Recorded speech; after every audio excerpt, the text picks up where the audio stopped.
pueden hacerlo nomás, los invito a ponerse de pie un momento para leer y después orar y poder reflexionar un momento, ¿sí?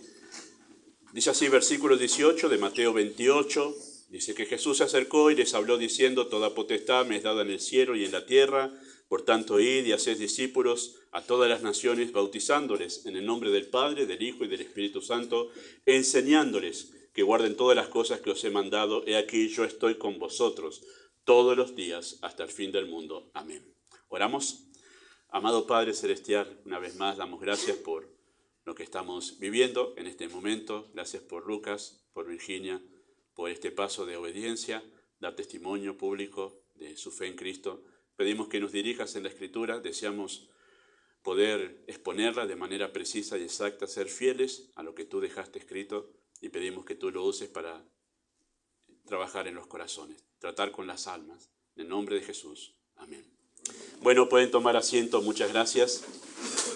Bueno, lo que acabamos de ver, ¿sí?, hace un momento, al principio de la reunión, es un ritual. Eso es lo que acabamos de hacer en el bautismo, es un ritual, o sea, una ceremonia. Eso es el bautismo, ¿sí? Y es una ceremonia que practicamos en la iglesia cristiana, por lo menos en la iglesia cristiana evangélica, y no lo practicamos por tradición en realidad. Si bien la iglesia lo practica desde su comienzo, pero no lo practicamos porque es una tradición. No lo practicamos porque alguien o algún pastor o alguna iglesia se le ocurrió diciendo: bueno, ¿qué te parece si empezamos a bautizar gente? Bueno, no lo hacemos por eso, en verdad, por tradición. Lo hacemos porque Cristo lo mandó en realidad, ¿sí? Lo mandó como una práctica universal para toda la cristiandad de todos los tiempos. Y el texto justamente está aquí, en Mateo capítulo 28. Ahí está el mandato. En realidad el bautismo como práctica así en el agua, el único texto que encontramos de enseñanza es este. Después vemos la práctica en el libro de los Hechos, y después los otros pasajes donde se habla de bautismo, que es Romanos capítulo 6, Primera de Corintios capítulo 12 y Efesios capítulo 4, no están hablando del bautismo en agua, sino del bautismo espiritual, el que realiza el Espíritu Santo en el momento que una persona se salva. Interesante, ¿no?, que no hay tantos pasajes sobre el bautismo, pero el que tenemos aquí es suficiente para saber que es un mandato del Señor que debemos cumplir, ¿sí? Ahí dijo Cristo: toda potestad me es dada en el cielo y en la tierra, por tanto id. Es un imperativo, ¿sí? Un imperativo, una orden que Cristo da: ir. Y entonces ahí viene a qué debían ir los apóstoles, ¿verdad? Había que hacer tres cosas: hacer discípulos, había que bautizarlos y había que enseñarles en todas las cosas que Él había mandado, ¿sí? Y es interesante que el bautismo es uno de los rituales, no tanto la mesa, si bien en Corintio pasaba eso, pero el bautismo ha sido uno de los rituales mal practicados por no pocas personas en la historia de la cristiandad, ¿sí? En especial en el último siglo, el siglo que hemos pasado ya. Al ser un ritual muy sencillo, porque ustedes vieron que es una cosa muy sencilla, entra al agua y sale del agua. Lo que lleva más trámite es cambiarse después, pero es un ritual muy sencillo, ¿sí?, que no demanda mucho en realidad, ¿sí? Y tampoco dura mucho, porque fue no sé cuántos minutos, pero tuvimos que repetir la canción porque es breve el ritual, ¿sí? Pero el hecho de que sea sencillo, y sumado eso a un alejamiento de las Escrituras en el siglo pasado, y un alejamiento, por ende, del Evangelio bíblico, si uno se aleja de la Escritura, deja la Escritura de lado, lo más probable es que empiece a cultivar ideas acerca del Evangelio personales. Al cultivar ideas acerca del Evangelio personales se vuelven ideas alejadas realmente de lo que la Escritura enseña, ¿no? Bueno, esas cosas ayudaron justamente a que no pocas personas sean bautizados sin entender lo que están haciendo. En algunas iglesias, no lo hacemos aquí, usted se dará cuenta de que esto es un evento particular. Hemos pasado incluso años sin bautizar personas, ¿no? Pero en algunas iglesias parece que hay día de bautismo. Y si usted llega en ese día, pero bueno, ya que llegaste, bautizate nomás. Ya que estamos, aprovechá el agua. Bueno, no hacemos eso aquí, ¿verdad? De ninguna manera. Hay personas que se han bautizado así. Llegaron de repente a una iglesia, incluso han estado quizás 2 semanas y dicen: bueno, bautismo en 2 semanas. ¿Me bautizan, por favor? Bueno, no es eso lo que enseña la Biblia, ¿no? Por eso creo que en esta ocasión, para poder responder desde la Biblia a la pregunta ¿qué es el bautismo?, es una linda ocasión esta, ¿sí? Es oportuna para que el pastor hable sobre esto, ¿sí? ¿Qué es el bautismo? ¿Qué es el bautismo bíblico, no?, que enseña la Escritura. Bueno, dos cosas vamos a decir en esta mañana con la ayuda del Señor. Podemos decir mucho más, pero creo que estas concentran la idea esencial del bautismo, ¿sí? En primer lugar, es un acto representativo.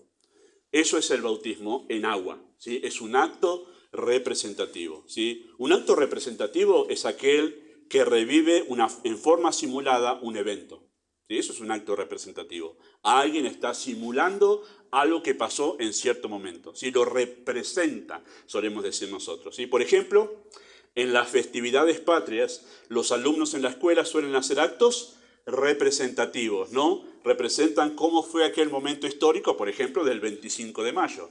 Y entonces los chicos recrean, reviven, representan algo que pasó hace más de 200 años, ¿no? Y está cada uno haciendo su papel en ese acto representativo de algo que pasó hace muchísimo tiempo.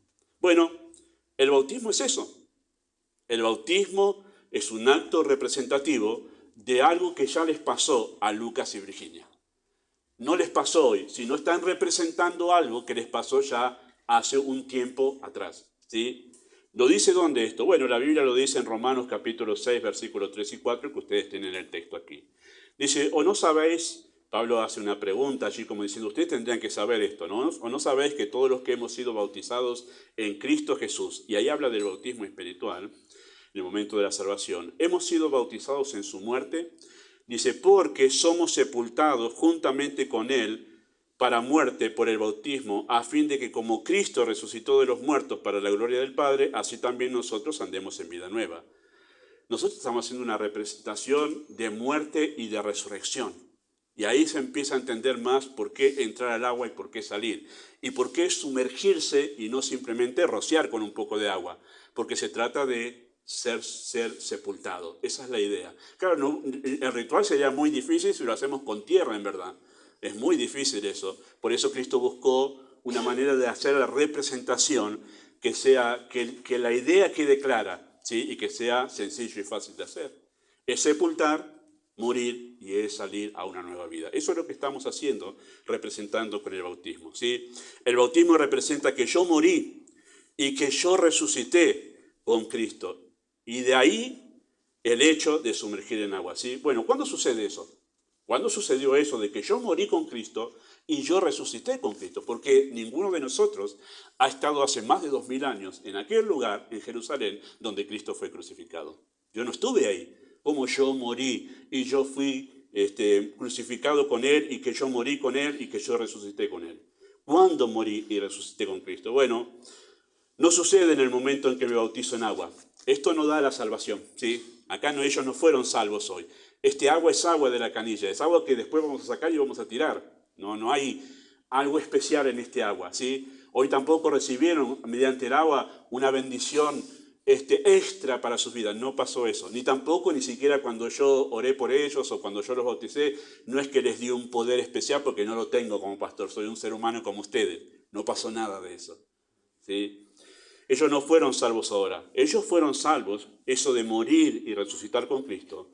Sucedió cuando escuché el mensaje del Evangelio y respondí en arrepentimiento de haber vivido en desobediencia a Dios, arrepentido de haberle dado la espalda toda mi vida a Dios y como un acto de fe verdadera, ¿sí?, en Cristo, tomé la determinación de vivir en obediencia a Él. A esa muerte y a esa resurrección se refiere el bautismo que ellos han realizado aquí. Yo muero al pecado, le doy la espalda a mi vida en pecado, en desobediencia en contra de Dios. El arrepentimiento es darse un giro de 180 grados. En el camino que voy me doy vuelta 180 grados y voy en sentido opuesto. Y en el sentido opuesto a eso está Dios. Y es determinar en el corazón, quiero vivir en obediencia a Cristo, seguirle a Él. Eso es lo que estaban representando y eso es la muerte a un tipo de vida, a un estilo de vida, y la resurrección a un estilo de vida muy diferente que es en obediencia a Dios. Y este es un acto de fe que demanda el Evangelio justamente para poder ser salvos. En ese preciso momento, ¿sí?, cuando a uno le predican el Evangelio, en realidad lo que el Evangelio me está exigiendo a mí cuando se me es presentado es que yo muera a mí mismo para poder seguir a Cristo. El desafío del Evangelio no es una oración, hermanos, no es orar para ser salvo, no es eso. Tampoco el desafío del Evangelio es hacer tal ritual. No, este ritual no es el desafío del Evangelio. Esto es una representación de algo que ellos respondieron al Evangelio en un momento. El desafío del Evangelio es en ese preciso momento, es espiritual y muero al pecado y Dios crea dentro mío una nueva vida. Una vida que desea amar, seguir y servir a Dios. Eso lo hace Dios y pasa dentro, en el corazón. Claro, nadie lo vea eso porque pasa dentro nuestro. Y por eso es que se hace esto para contarle a todas las personas hoy aquí que eso fue lo que pasó dentro de ellos en el momento que conocieron a Cristo y el Señor los salvó. Y es por eso que el bautismo es posterior a la salvación. Si primero soy salvo y después me bautizo. El bautismo es posterior a la salvación, no antes, por las dudas, sino es después de la salvación. ¿Sí? ¿Por qué es después de la salvación? Porque el bautismo es una representación de algo que ya pasó. Si yo no soy salvo, estoy contando una mentira porque no me pasó en realidad. Entonces el bautismo es posterior a la salvación. ¿Sí? El bautismo en agua no me salva, representa lo que me sucedió cuando fui salvado. ¿Sí? Cuando me bautizo en agua, y escuche bien esto, porque eso enseña la Escritura, no soy ungido por el Espíritu de Dios en ese momento. ¿Sí? ¿Cuánta gente también anda por ahí diciendo, y digo esto con base en la Escritura, no voy a exponer todos los textos hoy, no es la intención de esta reflexión, pero no es que en este momento, mientras estaban ahí, descendió el Espíritu una vez más a eso, no. El Espíritu llena nuestra alma en el momento en que somos salvos, cuando nosotros respondimos al Evangelio. Llena nuestra vida, permanece con nosotros para siempre hasta que lleguemos a la presencia del Señor. El Espíritu de Dios en realidad es lo que garantiza que nosotros podamos permanecer salvos hasta que lleguemos a la presencia del Señor. Pero en este momento no es que descendió el Espíritu ahí, de ninguna manera sucedió eso. Y este no es semejante al bautismo que tuvo Cristo, cuando el Espíritu descendió como paloma sobre él. Era otro tipo de bautismo, no tiene nada que ver con este que hicimos ahora en este momento. ¿Sí? El bautismo, sin ser salvo, no tiene ninguna validez, no tiene validez alguna. ¿Sí? Por eso es que nosotros no ofrecemos bautismo, como hoy bautizamos, aprovecha a venir, porque en realidad primero tiene que ser salvo, y si no es salvo, el bautismo no tiene ningún sentido, validez, no, es un ritual nada más que no hace nada en su vida. ¿Sí?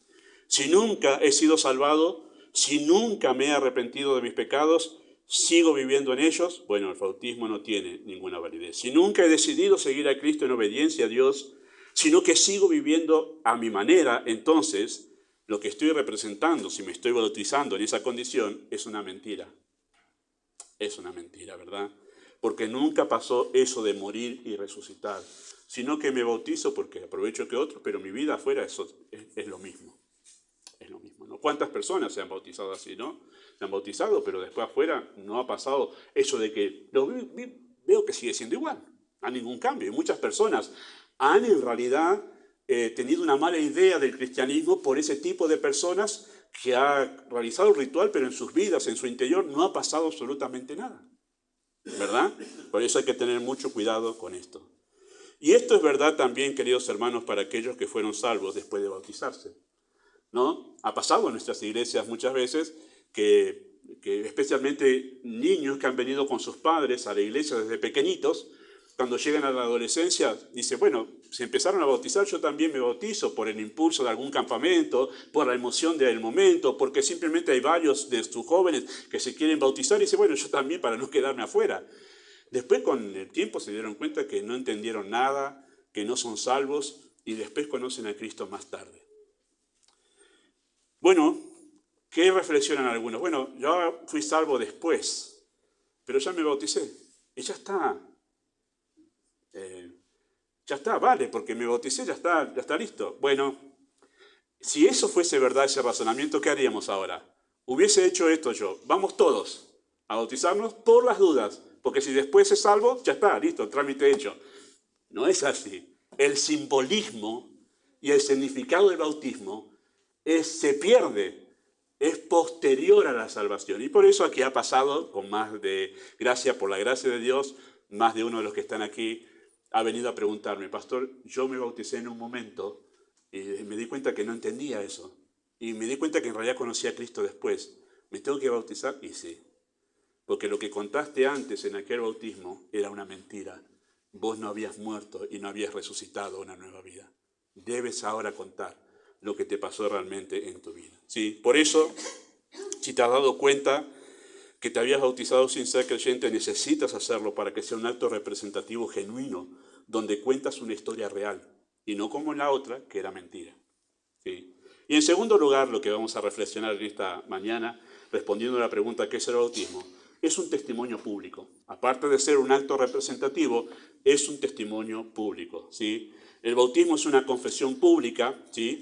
Por eso lo hacemos ante todos y han invitado a familiares y amigos y está muy lindo eso, muy bien, porque de eso se trata, poder contarle a otros. ¿Sí? Por eso no lo hacemos en privado, sino de manera pública. ¿Sí? Y es un testimonio público, una confesión pública, en la que Lucas y Virginia en esta mañana han reconocido que ahora han asumido una postura de oposición al pecado y una determinación de erradicarlo de sus vidas. ¿Sí? Lo han hecho de manera pública. Han dicho, nosotros le decimos no a la vida en pecado. ¿Siguen pecando? Por supuesto, luchan todavía con el pecado.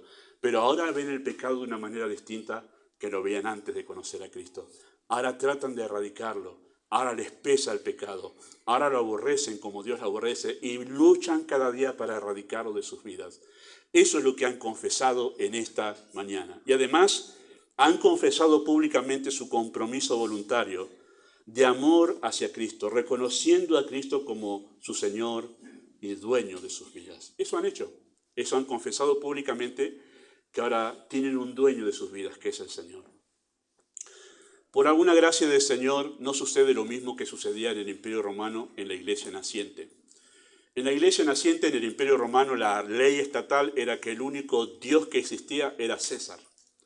Era un atributo que se había tomado César y que todos debían adorarlo incluso. No era una cuestión política en el Imperio Romano, sino también religiosa. Y era el único que era ser divino, era el César. Y de repente surgió el cristianismo. Y en el cristianismo, ahora cuando se bautizaban los cristianos, ellos confesaban que Cristo era su Señor. Kurios es la palabra en griego que significa el supremo, el soberano. Y entonces se empezaba a escuchar en el Imperio Romano, y la acusación contra el cristianismo era, bueno, hay otro gobernante que quiere hacerle la guerra a César, que quiere hacer un levantamiento contra César, y se lo acusaba de eso. En realidad la acusación de la primera persecución fue esa. ¿Y qué hizo el imperio? A los que se bautizaban, porque era público, los mataba. Así que si en aquel tiempo te bautizabas, eras porque era verdaderamente creyente, porque realmente eras salvo por la fe. Quien no era verdaderamente creyente dice, no voy a dejar que me maten por un ritual en agua. Pero el que era verdaderamente salvo lo hacía en obediencia a Cristo, demostrando que había un Señor en sus vidas. Tremendo eso, ¿no? Tremendo. Por eso es esta confesión. Ahora ellos tienen un Señor que guía sus vidas y que dirige sus pasos, a quien ellos responden voluntariamente y en amor. Romanos capítulo 6, versículo 11 a 13 dice esto, dice, así también vosotros, luego de haber explicado el bautismo, Pablo dice, así también vosotros, consideraos muertos al pecado, pero vivos para Dios en Cristo Jesús. Señor nuestro, la palabra Señor está con mayúscula, es el Señor supremo. No reine, pues, en consecuencia de esto, si es tu Señor, no reine, pues, el pecado. Noten que dice que no es que no pecan más, sino que el pecado ya no reina, ya no es mi Señor en vuestro cuerpo mortal, de modo que lo obedezcáis en sus deseos, ni tampoco presentéis vuestros miembros al pecado como instrumentos de iniquidad, sino presentaos vosotros mismos a Dios como instrumentos de justicia. Bueno, ellos confesaron esto en público. Esta nueva relación con el pecado que tienen y esta nueva relación con el Señor que tienen. Eso es la confesión que hicieron. Y por eso es que ahora todos estos testigos, y algunos de ellos los ven a ustedes fuera de esta iglesia, ellos van a ser testigos de esto que ustedes confesaron aquí. Ellos van a ser testigos de verles a ustedes batallar contra el pecado día a día, pero también obedecer al Señor. Y ellos van a ser testigos de ver esa vida cambiada, muerte y resucitada para el Señor. Así que la confesión pública es evidencia de fe verdadera. El hecho de confesar públicamente a Cristo es una de las evidencias de fe verdadera. Noten lo que dice Lucas 2:8, el texto lo tienen aquí. Y os digo que a todo aquel que me confiese delante de los hombres, el Hijo del Hombre le confesará también ante los ángeles de Dios, pero el que me niegue delante de los hombres, será negado delante de los ángeles de Dios. Qué tremendo eso, ¿no? La confesión pública es una evidencia de verdadera salvación. Están aquellas personas que dicen ser salvadas, pero nunca dan testimonio de su fe. Están en silencio, no hablan nada de Cristo. Ni siquiera les interesa publicar, hablar aquello que el Señor ha hecho en sus vidas. Nunca lo hablan. Tienen vergüenza del Señor, tienen vergüenza de confesar que son realmente creyentes. Bueno, hay una posibilidad, y acentúo y subrayo y lo pongo todo con mayúscula, hay una posibilidad de que realmente no seas salvo en verdad. Y que estés engañado en realidad, de que sos un hijo de Dios, pero si tú no confiesas a Cristo, dice que Él te negará delante del Padre. ¿Qué es lo que va a negar? Tú no eres mi hijo, tú no eres un seguidor mío, eso va a negar. Tú te confesaste, pero tú no hiciste confesión pública de esta fe. ¿Por qué pasa esa confesión pública? Por lo que dijo el apóstol Pedro, nosotros no podemos dejar de decir lo que hemos visto y oído. A los discípulos le dijeron en el comienzo de la iglesia, no hablen más en nombre de Cristo. Y ellos dijeron, no podemos dejar de decir lo que hemos visto y oído. Dice, creí, por tanto, hablé. La fe obra de tal manera dentro del corazón que nosotros queremos contarle a los demás lo que Cristo ha hecho en nuestras vidas. Es una evidencia de verdadera salvación, ¿sí? Pero tengamos en cuenta que una confesión pública, sin una vida que sea coherente con esa confesión, es una forma de agravar la condena. Escuchen lo que dice Mateo capítulo 7, versículos 21 y 23 al 23. No todo aquel que me dice Señor, Señor, entrará en el reino de los cielos, sino el que hace la voluntad de mi Padre que está en los cielos. O sea, si el confesar no va acompañado de una voluntad entregada a la voluntad de Dios, bueno, hay un problema allí. Dice muchos, interesante que Cristo dice muchos. Muchos. Me dirán en aquel día, Señor, Señor, curios, ¿no profetizamos en tu nombre y echamos fuera demonios y en tu nombre hicimos muchos milagros? Incluso se puede llegar a hacer milagros, echar fuera demonios y predicar, que es profetizar. Se puede hacer eso e incluso estar condenado al infierno, porque Cristo dice, y entonces les declararé, nunca os conocí. Como diciendo, ustedes no tienen ninguna relación conmigo. Ustedes no son de mis ovejas, ustedes no son salvos. ¿Qué toma como factor determinante Cristo? Dice así, apartados de mí, hacedores de maldad. Esa vida cambiada que aborrece el pecado es la evidencia de que algo pasó adentro. Y por eso una confesión sin una vida cambiada es más una condenación que se agrava. No son pocos los que han pasado por las aguas del bautismo simplemente como un ritual y luego han llevado una vida que niega lo que confesaron en público. Confiamos en el Señor que no será así, ¿verdad? Vidas entregadas al Señor. Y acentúo esto, no confieso para ser salvo, como algunos han enseñado mal desde Romanos capítulo 10. Si confesares con tu boca, Jesús es el Señor, creyeres en tu corazón, ahí está el acento del texto porque después lo afirma el texto. Ahí está la clave de la salvación, creer en el corazón. Eso justifica para vida, dice Pablo en Romanos 9. La confesión es una vida de confesar a Cristo como mi Señor, ¿verdad? Es probable que alguien haya confesado una confesión y no sea salvo. Así que es probable que mucha gente diga, soy cristiano, soy hijo de Dios, pero es probable que no sea salvo. Pero escuche esto, pero no es posible que alguien sea salvo y no confiese su fe. Eso no es posible, porque el que es salvado confiesa inevitablemente su fe. ¿Sí? La confesión es la evidencia entonces de una verdadera salvación. Hoy Lucas y Virginia, mediante el bautismo y en obediencia al Señor, han querido contarles a todos ustedes, queridos hermanos, mediante esta representación, porque es una representación lo que han hecho, que Cristo los ha salvado y que desde ese momento han decidido darle la espalda al pecado y seguir en una vida de obediencia a Dios. Y el acto del bautismo es sencillo, ya lo hemos mencionado, pero la verdad que nos transmite este acto, este ritual, es determinante, porque la salvación es lo que determina el estado eterno, condenación eterna o vida eterna. Y eso es lo que han querido contarles a ustedes, que hay un Salvador para todos aquellos que aquí no conocen al Señor, que les está llamando al arrepentimiento y a la fe, para poder experimentar lo que ellos han experimentado, un antes y un después de haber conocido a Cristo. Y no es una vida mejorada, es una vida muerta y resucitada lo que ellos han experimentado. Y ojalá el Señor llame así a ustedes en esta mañana al arrepentimiento y a la fe. ¿Sí? Los dos rituales justamente tienen que ver con esto. La mesa y el bautismo están juntos, gracias a Dios. Es un solo mensaje, el Evangelio de Cristo para salvación.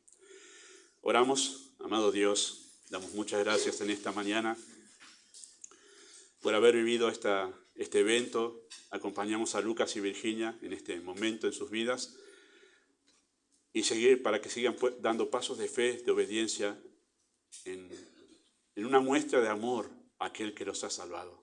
Y que pedimos tu bendición sobre sus vidas. Damos gracias en el nombre de Jesús.